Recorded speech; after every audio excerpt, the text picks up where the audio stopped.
이제야 정신을 좀 차린 걸까요? 하긴 판매량 꼴찌에 점유율은 1.6%밖에 안 되는데 이 상황에서도 변화가 없다면 그건 진짜 한국에서 차 팔 생각이 없단 소리죠. 르노코리아 이야기인데 XM3 하이브리드 같은 차들을 보면 풀옵션 가격이 3,670만원이 넘습니다. 세금 이것저것 붙으면 실구매 가격이 거의 3,900만원 정도 되고 시작 가격도 3,165만원입니다. 어떻게 보면 르노코리아가 길게 만든 차라고 볼 수 있는데 이번에 아예 대대적으로 할인을 선언했습니다. 어느 정도인지 그리고 이게 어떤 효과를 불러올지까지 쉽고 빠르게 정리해드리겠습니다. 내 차니까 소중하니까.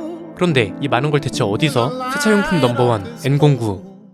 앞에서 잠깐 봤지만 솔직히 좀 처참하죠. 1월부터 7월까지 집계된 점유율인데 르노코리아는 14,000대도 못 팔았습니다. 점유율은 1.6%에 불과하고요. 바로 위에 있는 쉐보레랑 같은 기간 판매량이 9,000대나 차이 나고 있는 상황입니다. KG 모빌리티, 줄여서 KGM은 저희가 예상했던 대로 점유율 10%를 향해 가고 있고 현대기아차 판매량하고 비교하면 이게 진짜 맞나 싶을 정도로 저조합니다. 수입차랑 비교해도 마찬가지입니다. 같은 기간 동안 벤츠랑 BM은 4만 대 넘게 팔았고요. 아우디보다 르노코리아가 조금 더 많이 팔린 수준입니다. 이 정도면 국내 판매는 죄다 철수하고 한국은 수출 기지로만 활용해도 된다는 얘기가 나오는 게 이상하지 않을 정도인데 이런 전망이 나오고 있던 찰나에 갑자기 이런 소식이 나오기 시작했습니다. 르노코리아가 가성비를 내세우겠다고 선언했다는 겁니다. 이것도 프로모션이라면서 장난하는 줄 알았는데 분위기가 그런 건 아니더라고요. 아예 회사 차원에서 9월부터 가성비를 내세운 정책으로 한국 시장 판매량을 늘려갈 거란 계획을 발표했습니다. 실제로 스테판 드블레즈 대표가 직접 가격이나 정책을 발표했는데요. SM6나 마스터처럼 안 팔리는 차들 중심이 아니라 XM3나 QM6 같이 르노코리아 내부에서 전략 모델이라 불리는 차들을 중심으로 가격이나 정책을 발표했습니다. 우선 XM3부터 보면 1.6 GT 모델에 인스파이어 트림을 새로 추가해서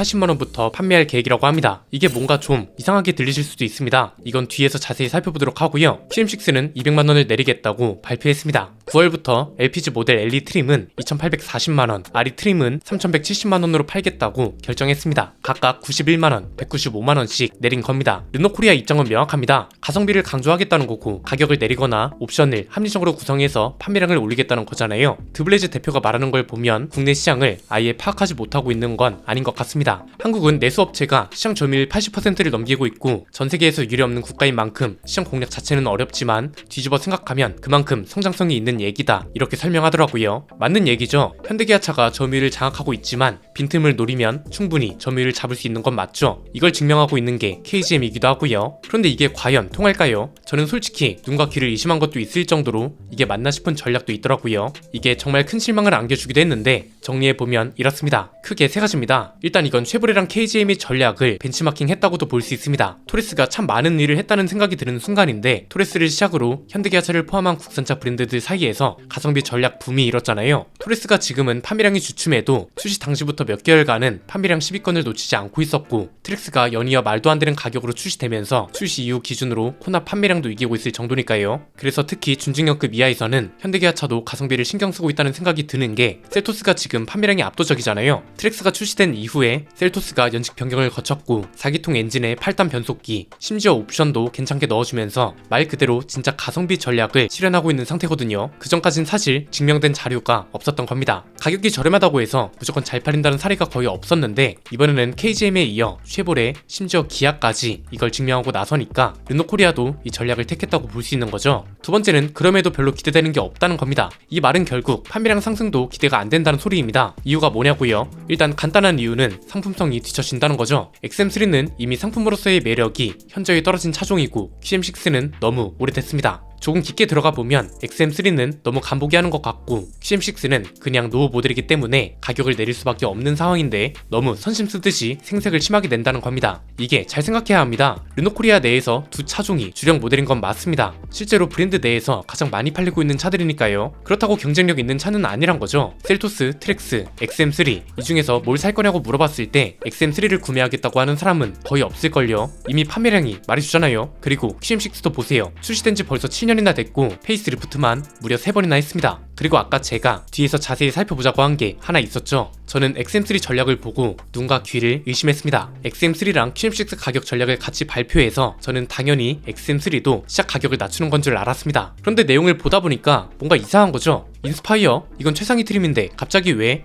2,600만원 시작 가격치곤 너무 높은 거 아닌가? 이런 생각이 들어서 봤더니 시작 가격을 내리는 게 아니더라고요. 이게 지금 1.6 모델에 인스파이어 트림을 추가한다는 거잖아요. 이미 1.6 모델은 시작 가격이 2,023만원입니다. 결국 이건 무슨 소리냐면 연식 변경 개념으로 옵션 같은 걸 추가하고 더 비싼 상위 트림을 추가하겠다는 소리인데 이게 지금 맞는 거냐 이겁니다. 르노코리아가 근본적인 문제를 전혀 파악하지 못하고 있다고 생각하는 이유가 이겁니다. XM3가 안 팔리기 시작한 이유는 뭔가요? 하이브리드 모델 때문이죠. 하이브리드 모델이 추가되면서 비싼 차량은 낙인이 찍혀버리고 동시에 다른 경쟁 모델들은 저렴한 가격을 내세우면서 손을 쓸 수밖에 없는 지경에 이른 거라고요. 코나랑 비슷한 겁니다. 코나도 가솔린 모델은 충분히 가성비로 탈 수 있는데 하이브리드 모델 가격이 4천만원에 육박하면서 비싼 차량은 낙인이 찍혔고 이게 판매량에 영향을 주고 있는 거잖아요. 그런데 지금 이런 차에 비싼 상위 트림을 추가하겠다는 게 무슨 가성비 전략이나 이겁니다. 르노코리아 생각은 이겁니다. 상위 트림이긴 한데 옵션 좀 넣어주고 하면 가성비라고 생각하고 사람들이 많이 사주지 않을까 이런 거죠. 그런데 애초에 가격이 비싸다는 인식을 심어준 차는 하이브리드고 이렇게 되면 접근성이 굉장히 떨어집니다. 시작 가격 2천만원 이렇게 홍보하는 거랑 시작 가격이 2,600만원인데 이게 이제 최상위 트림이고 여기에 이러저러한 옵션들이 붙어있어서 다른 모델들하고 비교하면 이 정도가 저렴한 것이기 때문에 이건 가성비라고 할 수 있습니다. 이렇게 홍보하는 거랑 어떤 게 더 접근이 쉽겠어요?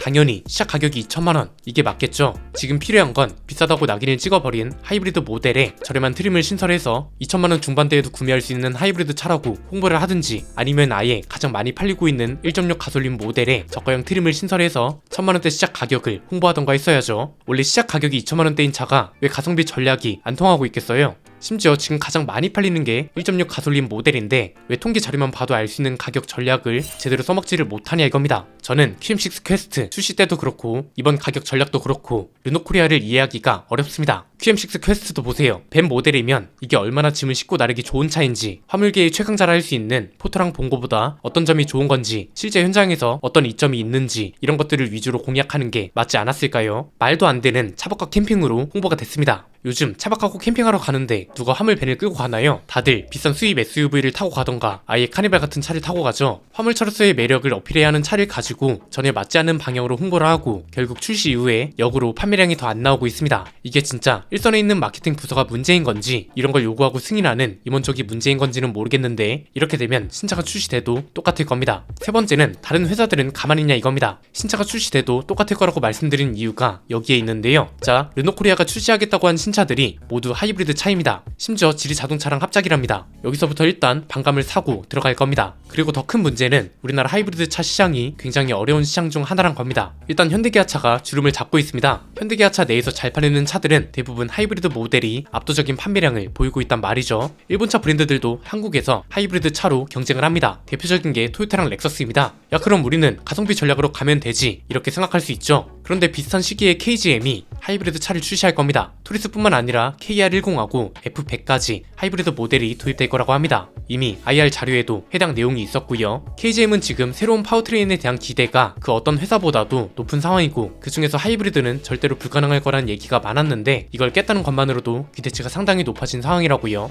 여기서 르노코리아가 과연 돌파구를 찾을 수 있을까? 저는 이게 참 의문이란 겁니다. 솔직히 기대가 없진 않았습니다. 그런데 QM6 퀘스트의 홍보 방향도 그렇고 이번에 대대적으로 발표한 가격 전략도 그렇고 이런 것들을 보면서 그나마 있던 기대들도 완전히 식어버렸다고 말씀드릴 수 있습니다. 아직 어떤 브랜드인지는 말 못하지만 주력 모델 가격을 내리겠다고 선언한 국산차 브랜드가 있습니다. 지금 우리나라 시장이 이 정도입니다. 가격을 내리려면 아예 내려버려야지 애매한 가성비 전략을 취하다가는 죽도 밥도 안 된다고요. 신차가 당장 내년부터 출시된다면서요. 그런데 지금 신차 출시 전에 전략적인 모습을 제대로 보여주지 않는다면 소비자들은 기대를 안 합니다. 관심도 안 가질 겁니다. 아직 시간이 없는 건 아니니까 좋은 방향으로 모든 게 바뀌었으면 하는 바람입니다. 오늘 내용은 여기까지입니다. 내용이 유익하셨다면 구독과 좋아요 알림 설정 부탁드립니다. 지금까지 저는 안피디였습니다. 감사합니다.